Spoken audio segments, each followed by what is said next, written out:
In this video we are going to take a look at this, a Commodore PET 2001, a machine I was trying to get my hands on for quite a long time, and it's the first machine I ever programmed on back in, I guess, 1983. So this is very special for me. We are going to unbox it, we are going to refurb it and see if it needs any kind of repair. This will be a two-part video. Let's go. Today a huge box arrived, and as you can see it weighs 21.5 kilograms, which is quite heavy, and inside is something I was really hoping to get for a long time. And I guess we're going to open this box up and have a look inside. Let's go.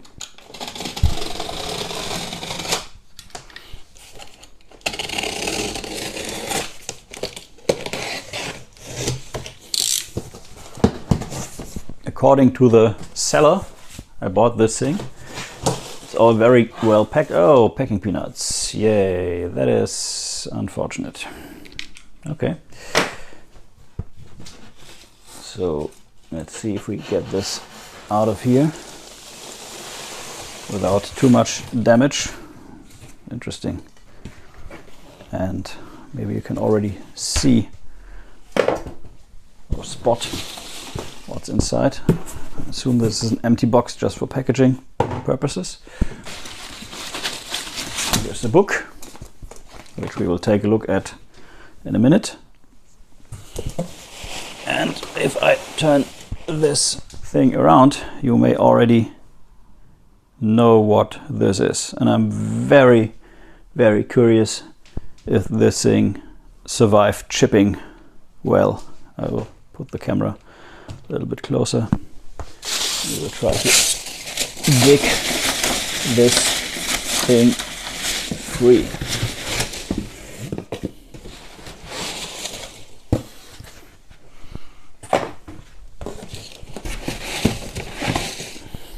Oh man, why did they use packing peanuts? Not quite sure how to get this out of here. Oh no, it's a Commodore PET 2001 with the blue screen border, and this is the first computer I ever programmed on. I guess it must have been in 1983 or so. And I do remember this very well because it was at my best friend's Kai's house, and his father Klaus used to have a PET 2001 and a CBM, the following model, which in the US I guess is also called PET. And we played Scramble on this machine, and this was my first introduction to A, computer games, and B, programming, because you could stop Scramble, which was in BASIC. You could load it via tape. Okay, this doesn't even have an eject button.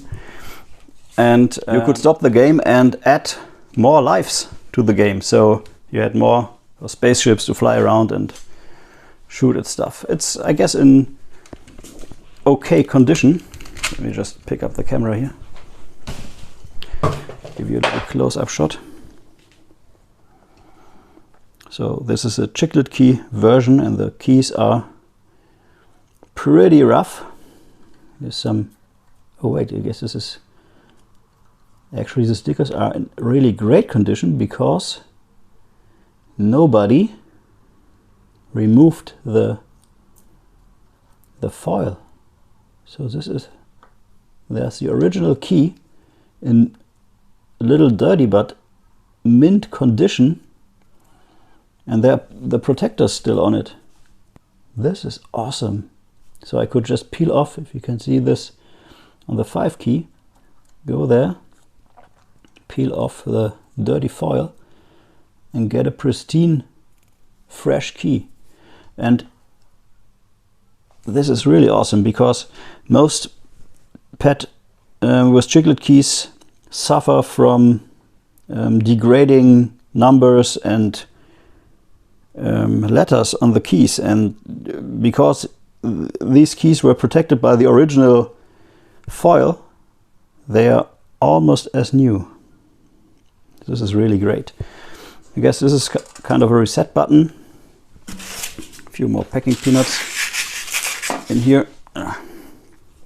Cassette tape, which also seems to be in pretty good condition. Even the tape inside says 64, so I guess it's not a PET tape, but who knows. All keys seem to be in pretty nice condition. There's some minor scratches around, but I once cleaned up a CBM machine, so I do pretty much exactly know how to clean this thing up to almost new condition. And here's the book, the programming manual for the PET, in relatively good condition. We have some, I guess it was glued to something, but all in all, this is in really nice, totally readable condition, and it's in German, of course. Okay, so I removed the 4 screws. Let's open this thing up. I really don't know what it looks inside. As I said, I got this in unknown, hopefully working condition, and with the PET you got this thing that keeps the PET open. Oh, here's a packing peanut, which doesn't belong there. There's a power supply.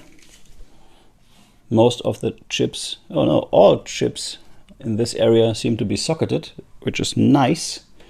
So if something fails, we can really bring it back.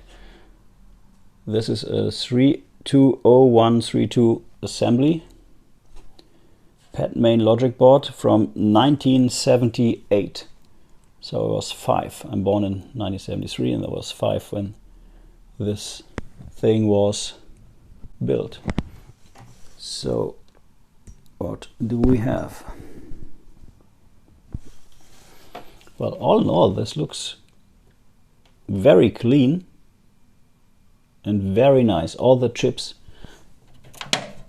Oh, okay, this chip was a bit out of socket, but everything else seems to have survived shipping very, very well. And I'm really tempted to just plug it in and start it up and see what happens. I guess that is what we will do.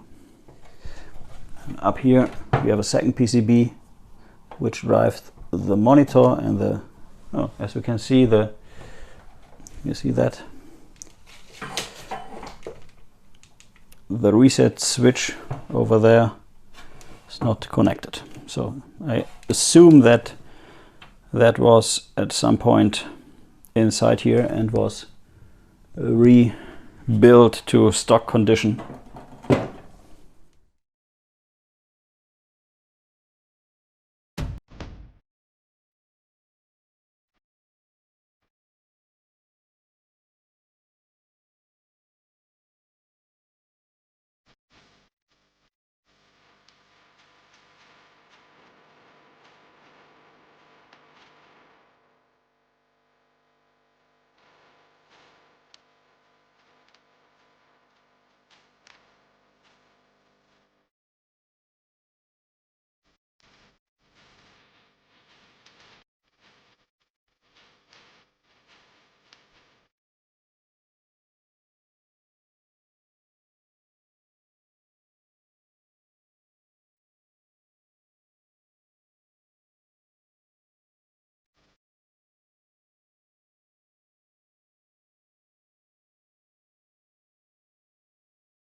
So when I turned the machine on, the only thing I got was constant buzzing from the monitor section of the machine. Since I don't want to stress the machine anymore, I'm not turning it on again. It seemed like the machine itself was working, but I can't quite be sure. At least the tape deck kind of worked when I pressed play and the gears rotated and stuff.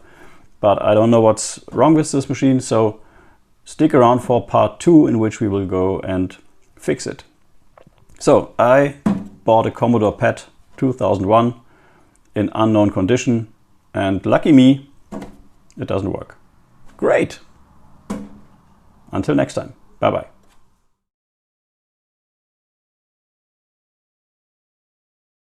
So please like and subscribe if you are new to the channel, and until next time, bye bye.